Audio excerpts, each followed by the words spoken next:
మీరు ఇటీవల కాలంలో 3 రకాల ప్రొటెస్టులు చూశాం.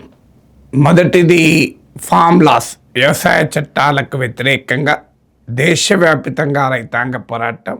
ముఖ్యంగా పంజాబ్, హర్యానా, వెస్టర్న్ ఉత్తరప్రదేశ్ చెందినటువంటి రాజస్థాన్, ఈ ప్రాంతాల నుంచి వచ్చినటువంటి రైతులు.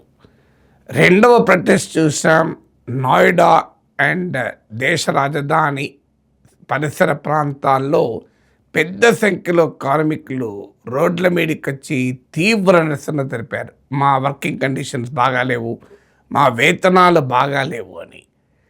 మూడవ సెక్టార్ యూత్.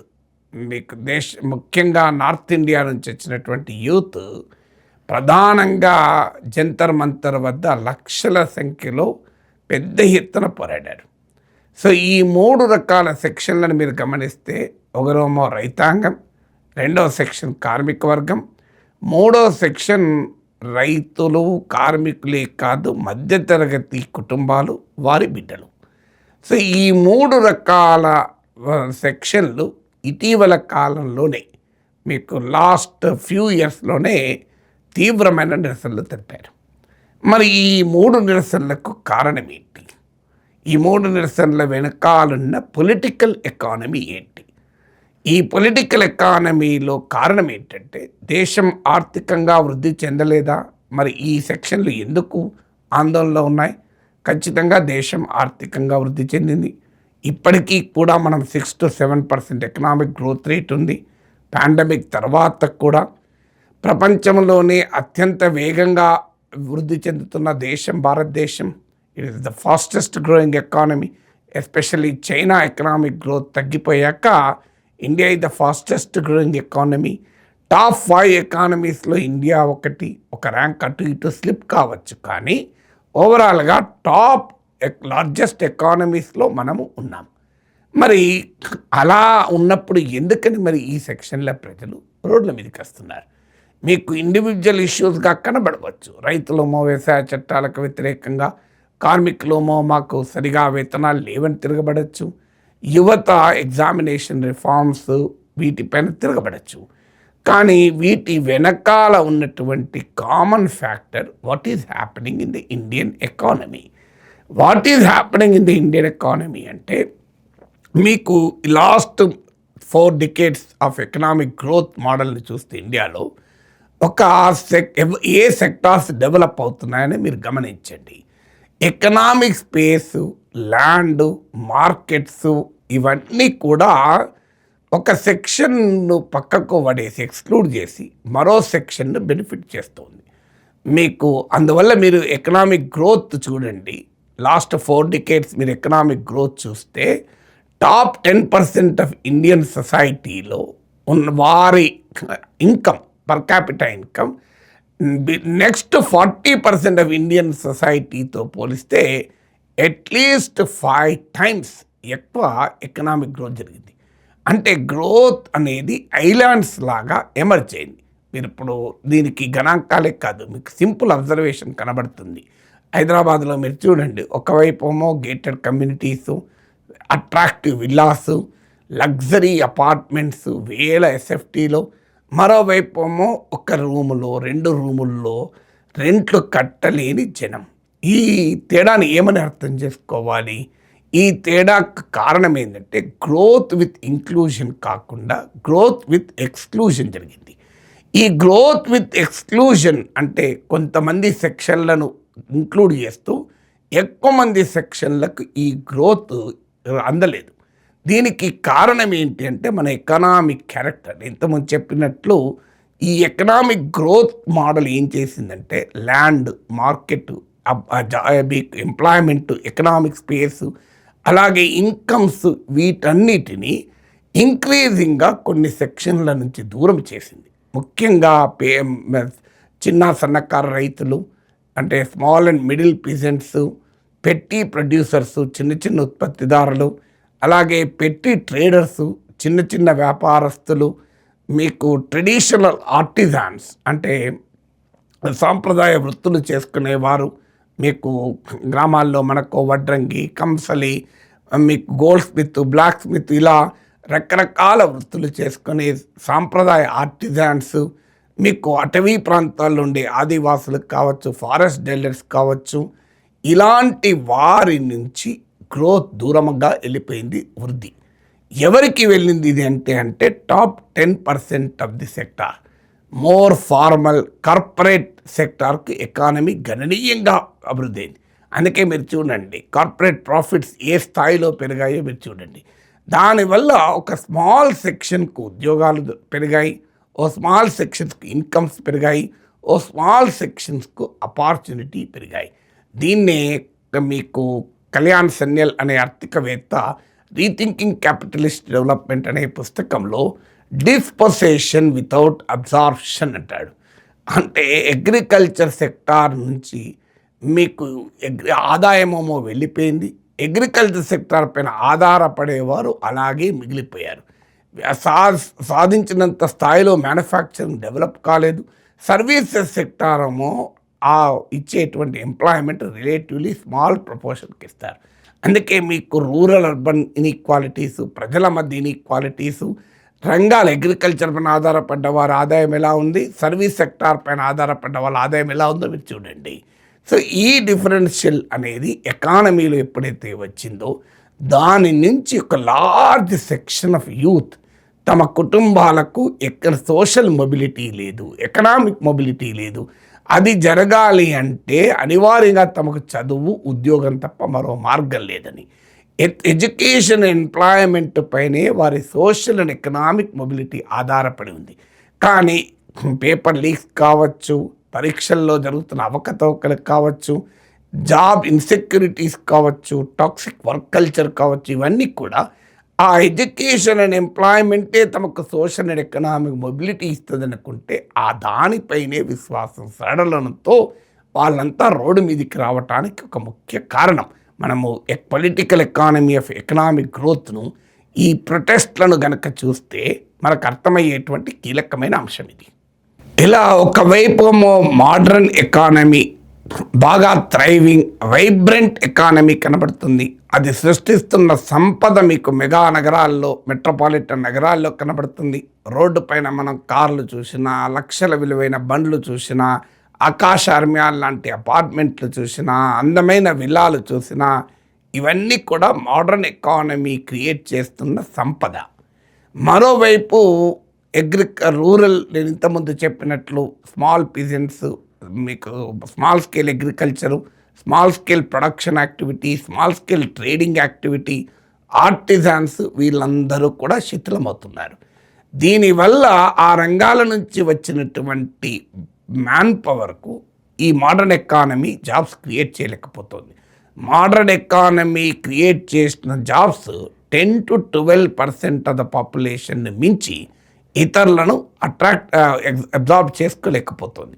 ఆ 10 to 12% అబ్జార్బ్ చేస్తేనే మీకు మిడిల్ క్లాసులో కొన్ని కుటుంబాలు ఈ ఆధునిక ఎకానమీలో భాగం కాగలిగారు. ముఖ్యంగా ఇన్ఫర్మేషన్ టెక్నాలజీ రంగంలో మనం చూస్తున్నాం, నాలెడ్జ్ ఎకానమీలో చూస్తున్నాం. కానీ దేశంలో ఉన్న వాస్ట్ హ్యూమన్ రిసోర్సెస్ పాపులేషన్ను ఈ మోడర్న్ ఎకానమీ ఎంప్లాయ్మెంట్ను క్రియేట్ చేయలేకపోతుంది. అందువల్ల మీరు గమనించండి, మీకు పీరియాడిక్ లేబర్ ఫోర్స్ సర్వేలు చూసినా, మన చుట్టూ ఉన్న వాళ్ళు చూసినా, informal employment, self employment, wage labour, insecure employment అనేది గణనీయంగా పెరుగుతోంది.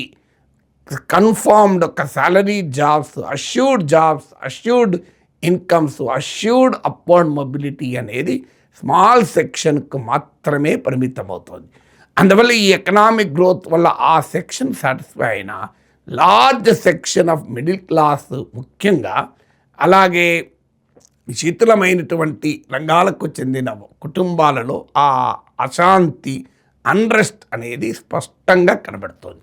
మూడవది అగ్రికల్చర్ సెక్టార్లో కూడా జరిగింది ఏంటంటే, ఒకప్పుడు కనీసం గ్రామీణ ఆర్థిక వ్యవస్థలో కాస్త బెటర్గా ఉన్న సెక్షన్స్ కూడా ఇప్పుడు అగ్రికల్చర్ ఆ స్థాయిలో ఆదాయాలు ఇవ్వడం లేదు.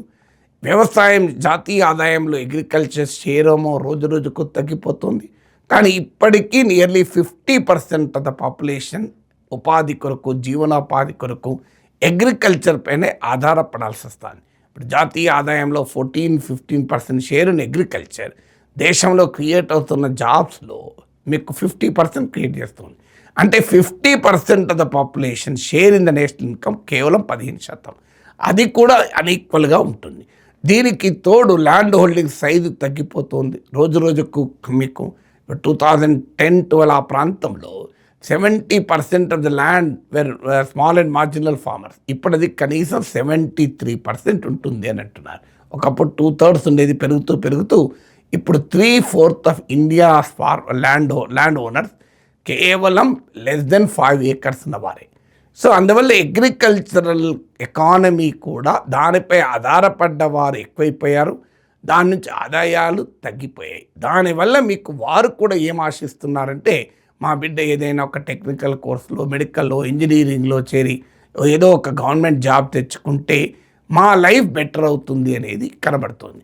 కానీ అది ఎప్పుడైతే ఆ డ్రీమ్ షాటర్ అవుతుందో ఆ సెక్షన్ల ప్రజలు, ఆ కుటుంబాల బిడ్డలు రోడ్డు మీదకి వస్తున్నారు. మీరు ఇప్పుడు జార్ఖండ్లో చూడండి, ఎంతకాలం చెప్పాలి మా అమ్మా నాన్నకు నాకు ఇంకా ఉద్యోగం లేదని అన్న ఆ ఎగ్జామినేషన్ ఆస్పిరెంట్ కనబడతారు. మీరు హైదరాబాద్లో అశోక్ నగర్కి వెళ్ళి చూడండి, ఓ కానిస్టేబుల్ ఉద్యోగానికో, ఎస్ఐ ఉద్యోగానికో, గ్రూప్ 1, గ్రూప్ 2 ఉద్యోగాలకు ప్రిపేర్ అయ్యే వాళ్ళు ఎవరు?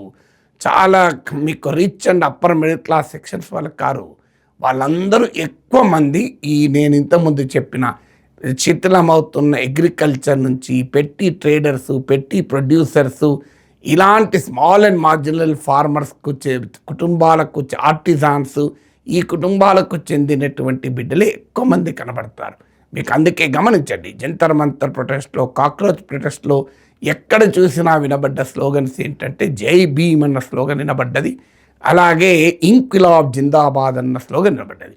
ఒకవైపు భగత్ సింగ్, మరోవైపు అంబేద్కర్ చిత్రపటాలు కనబడ్డాయి. ఏం తెలియజేస్తుంది అది? ఏ సామాజిక న్యాయం, ఆర్థిక న్యాయం, సోషల్ అండ్ ఎకనామిక్ జస్టిస్ కొరకు అత్యధిక సెక్షన్ల ఆరాటం మనకు అందులో కనబడుతోంది. ఇక ఇప్పటి వరకు ఎకనామిక్ గ్రోత్ మోడల్లో ఉన్నటువంటి ఛాలెంజెస్ ఏ రకంగా ప్రజల్లో అన్రెస్ట్ కారణమవుతుంది అనే చెప్పాను. ఇక యూత్లో ఈ అన్రెస్ట్ మరింత ఎక్కువగా ఉండటానికి కారణం ఏంటంటే, ఈ ఎకనామిక్ గ్రోత్ అనేది జాబ్స్ను క్రియేట్ చేయలేకపోతుంది. మీకు ఎకనామిక్ గ్రోత్ 7%, 8% గ్రోత్ రేట్ మనకు చాలా దశాబ్దాలుగా చూస్తున్నాం. ఈవెన్ టుడే 6-7% ఎకనామిక్ గ్రోత్, మామూలు ఎకనామిక్ గ్రోత్ కాదు. మరి ఇంత ఎకనామిక్ గ్రోత్ ఉన్నప్పుడు ఎందుకు ఈ సమస్యలు వస్తున్నాయంటే, ఆ గ్రోత్ జాబ్స్ని క్రియేట్ చేయలేకపోతుంది. అర్థశాస్త్రంలో దీన్ని ఎంప్లాయ్మెంట్ ఎలాస్టిసిటీ అంటారు. ఎంప్లాయ్మెంట్ ఎలాస్టిసిటీ అంటే 1% గ్రోత్ రేట్ ఇన్ జీడిపి ఎంత మేరకు ఎంప్లాయ్మెంట్ ఆపర్చునిటీస్ను పెంచుతుంది అని. మీకు ఇండియాలో ఈ ఎంప్లాయ్మెంట్ ఎలాస్టిసిటీ 1980sలో 0.5% ఉండే. అంటే జీడిపి 1% పెరిగితే ఎంప్లాయ్మెంట్ గ్రోత్ 0.5% పెరిగేది. ఇది కాస్త 2000s వచ్చే వరకు మీకు 0.3%కు పడిపోయింది. అంటే 1% జీడిపి పెరిగితే కేవలం 0.3% మాత్రమే జాబ్స్ పెరుగుతున్నాయి. అంటే దాదాపు సగానికి సగం పడిపోయాయి. ఇప్పుడు లేటెస్ట్ డేటా ఏం చెప్తుందంటే 0.16% పడిపోయింది. ఇంకా సగానికి పడిపోయింది. అంటే లాస్ట్ 4 decadesలో ఎకనామిక్ గ్రోత్ అనేది జాబ్స్ను క్రియేట్ చేయలేకపోతుంది. సో ఎప్పుడైతే జాబ్స్ను క్రియేట్ చేయలేకపోతుందో మీకు నిరుద్యోగం పెరుగుతోంది, అన్ఎంప్లాయ్మెంట్ పెరుగుతుంది. ఇప్పుడు ఇతర దేశాల్లో మనం కంపారిజన్ చూస్తే ఇదే మన దేశంలో ఎంప్లాయ్మెంట్ ఎలాస్టిసిటీ 0.16% ఉంటే బంగ్లాదేశ్ అండ్ వియత్నాంలో 0.3% ఉంది. చైనా అండ్ ఇండోనేషియాలో 0.4% ఉంది. మీకు ఫిలిప్పీన్స్లో 0.5% ఉంది. సో ఎందువల్ల ఈ ఎంప్లాయ్మెంట్ ఎలాస్టిసిటీ లేదనటానికి మీకు డేటా చెప్పాను. ఇంకా స్పష్టంగా చెప్పాలంటే Azeem Premji university state of working India ఒక నివేదికను ఇటీవల రిలీజ్ చేసింది. ఈ నివేదిక ప్రకారము 40% ఆఫ్ గ్రాడ్యుయేట్స్ మన దేశంలో అన్ఎంప్లాయిడ్గా ఉన్నారు. దేశంలో ఎడ్యుకేషనల్ ఆపర్చునిటీస్ ఎక్స్పాండ్ అవుతూ వచ్చాయి. మీకు 2014లో మీకు సంబంధిత ఏ గ్రూప్ 18 to 23 yearsలో ఉన్న వారిలో 23.7% హైయర్ ఎడ్యుకేషన్లో ఎన్రోల్ అయ్యారు. ఇవాళ 30% పెరిగింది. అది సో ఎడ్యుకేషన్ పెరుగుతున్నారు, అందుకే మీకు ఎక్కడ పడితే ఎక్కడ గ్రాడ్యుయేట్స్ కనబడుతున్నారు చూడండి. కానీ గ్రాడ్యుయేట్ అన్ఎంప్లాయ్మెంట్ 40% ఉందని అజీం ప్రేమ్జీ స్టడీ. ముఖ్యంగా మీకు బిలో 25 ఇయర్స్ ఉన్న వాళ్ళలో 20 to 25 ఇయర్స్ ఉన్న వాళ్ళలో అన్ఎంప్లాయ్మెంట్ రేట్ 40% ఉంది. ఆ 25 and 30 ఇయర్స్ మధ్య కాలంలో ఉన్న వాళ్ళు 20% ఉంది. సో ఈ ఎడ్యుకేటెడ్ అన్ఎంప్లాయ్మెంట్ అనేది ఒక పెద్ద సమస్యగా మన దేశంలో మారిపోయింది. దీనికి తోడు ఎంప్లాయ్మెంట్ ఒకవేళ వచ్చినా కూడా దాని ఛాలెంజెస్ ఏమున్నాయంటే ఎంట్రీ లెవెల్ శాలరీస్ చాలా సెక్టార్స్లో తక్కువగా ఉంది, ఆ గ్రోత్ కూడా తక్కువగా ఉంది, ఇంక్లూడింగ్ ఐటీ సెక్టార్లో కూడా. ఎంట్రీ లెవెల్ జాబ్స్లో మీకు పెద్ద పెద్ద టాప్ టాప్ కంపెనీస్లో కూడా మీకు ఎక్కడో ఐఐటీస్లో కొన్ని కాలేజెస్లో క్యాంపస్ ప్లేస్మెంట్లు ఇన్ని లక్షలు అన్ని లక్షలు చూస్తాం, కానీ ఎక్కువ మందికి చాలా తక్కువ వేజెస్ ఉంటున్నాయి. వేజ్ గ్రోత్ కూడా గతంలో లాగా ఉండడం లేదు. పైగా మీకు ఎకనామిక్ గ్రోత్ ప్రాఫిట్స్ క్రియేట్ చేస్తోంది, కానీ ప్రాఫిట్స్ తగ్గట్టు వేజెస్ పెరగడం లేదు. మీకు కార్పొరేట్ రంగంలో చూస్తే షేర్ ఆఫ్ ప్రాఫిట్స్ ఏమో రోజు రోజుకు పెరుగుతుంది, షేర్ ఆఫ్ వేజెస్ ఏమో ఆ స్థాయిలో పెరగడం లేదు. దీనికి తోడు హయ్యర్ ఇన్ఫ్లేషన్, ధరల పెరుగుదల వల్ల రియల్గా ఆ కాస్తో కూస్తో పెరిగిన వేతనం కూడా ఉపయోగం లేకుండా అయిపోయింది. అందుకే మీకు వేజెస్ కొరకు నోయిడాలో ప్రజలు కార్మికులు తిరగబడటానికి కారణం అది. ఒకవేళ కాస్త బెటర్ శాలరీ ఉండి బెటర్ సెక్యూర్డ్ జాబ్ ఉన్నా కూడా ఆ జాబ్ ఇన్సెక్యూరిటీ పెరుగుతుంది. 1-2 లక్షల శాలరీ వచ్చే వారికి కూడా ఏ క్షణంలో జాబ్ పోతుందో తెలియని పరిస్థితి ఎకానమీలో క్రియేట్ అయింది. ఇక హయ్యెస్ట్ శాలరీస్ ఉన్నా వారు టాక్సిక్ వర్క్ కల్చర్తో బాధపడుతున్నారు. అంటే గంటల తరబడి పనిచేయడం, బర్న్అవుట్ అంటారు. బర్న్అవుట్ పెరిగిపోతుంది, కార్పొరేట్ వర్క్ కల్చర్ చాలా దారుణంగా తయారవుతుంది. అందువల్ల ఏ సెక్షన్ కూడా హ్యాపీగా ఉండకపోయడానికి, అంటే అన్ఎంప్లాయిడ్ నుంచి ఎంప్లాయిడ్ వరకు ఈ సిచ్యువేషన్ మనకు కనబడుతుంది. పోనీ ఎంప్లాయ్మెంటే కాదు, మీకు సేవింగ్స్ ఏమో తగ్గిపోతున్నాయి, ఉన్నవారికేమో ఎకానమీ స్పెక్యులేటివ్గా మారే వరకు ఎక్కడ పెట్టుకోవాలో తెలియడం లేదు. ల్యాండ్లో పెడితే ఆ ల్యాండ్ రేపు 22A అవుతుందో తెలియదు, ఏ ఫుల్ FTL కిందికి వస్తుందో తెలియదు, ఎవరు ఆక్రమించుకుంటారో తెలియదు. పోనీ స్టాక్ మార్కెట్లో పెడితే ఎప్పుడు కూలిపోతుందో తెలియదు, గోల్డ్ కొని పెట్టుకుందామంటే అది ఎప్పుడు తగ్గుతుందో ఎప్పుడు పెరుగుతుందో తెలియదు. సో అందువల్ల సేవింగ్స్ లేక ఒక పెద్ద సెక్షన్ బాధపడుతుంటే ఆ సేవింగ్స్ సరైన రిటర్న్స్ ఇవ్వక ఇతర సెక్షన్లు బాధపడుతున్నాయి. మీకు ఇంట్రెస్టింగ్గా ఉంటుంది. ఈవెన్ బ్యాంక్లో ఇంట్రెస్ట్ రేట్ తగ్గిపోయాయి, స్మాల్ సేవింగ్స్తో తగ్గిపోయాయి. సో ఎక్కడ పెట్టుకున్నా కూడా పెద్దగా రిటర్న్ రావడం లేదన్న ఆవేదన. భారీగా డబ్బులున్న వారేమో ఇన్వెస్ట్మెంట్ పెట్టడానికి ఆపర్చునిటీస్ లేవన్న బాధ. మీకు అందువల్ల ఎకానమీ క్రియేట్ చేస్తున్నటువంటి ఈ యాంగ్జైటీస్ అన్నీ కూడా పేరుకుపోయి వివిధ రూపాలలో అది ఎక్స్ప్లోడ్ అవుతుంది. ఒకసారి వ్యవసాయ చట్టాలకు వ్యతిరేకంగా రైతాంగ పోరాటాల రూపంలో, మరోసారి కార్మికుల పోరాటాల రూపంలో, ఇంకోసారి ఇప్పుడు యూత్ పోరాటాల రూపంలో రిఫ్లెక్ట్ అవుతుంది. అందువల్ల ధర్మేంద్ర ప్రధాన్ రాజీనామాతో లేదా నీట్ ఎగ్జామ్ పేపర్ల లీకేజ్ను సిబిఐకి అప్పచెప్పడమో, నీట్ పైన కఠిన చట్టం తేవడంతో ఈ సమస్య పరిష్కారం కాదు. ఇవన్నీ కూడా symptoms of a larger disease. Larger malaise ఏంటి? ఎకానమీలో ఉన్నటువంటి ఒక అసహజమైన ధోరణి, అందరినీ కలుపుకొని పోయేటువంటి ధోరణి కాదు. ఒక United Nations Development Programme human డెవలప్మెంట్లో ఉంటుంది, as a tide of rising wealth should lift all the boats, but some are being lifted but others are sinking అంటుంది. Rising tide of wealth is supposed to lift all the boats, but big boats are being lifted while others are being sunk in the ocean అంటుంది. అంటే ఆదాయం పెరుగుతున్న ఆర్థిక వృద్ధి, ఆదాయం అనేటువంటి అలలు అన్ని రకాల పడవల్ని పైకి లేపాలి, కానీ అలా జరగడం లేదు. పెద్ద పెద్ద మరపడవలు బిషిన్ బోట్లోమో బాగా లేస్తున్నాయి, కానీ చిన్న చిన్న పడవలు నావలోమో మునిగిపోతున్నాయన్నారు. సో అందువల్ల ఈ ఎకానమీలో ఉన్నటువంటి డైమెన్షన్స్ను కరెక్ట్ చేయకుండా ఈ అన్రెస్ట్ను ఆపడం అనేది అంత సులభం కాదు.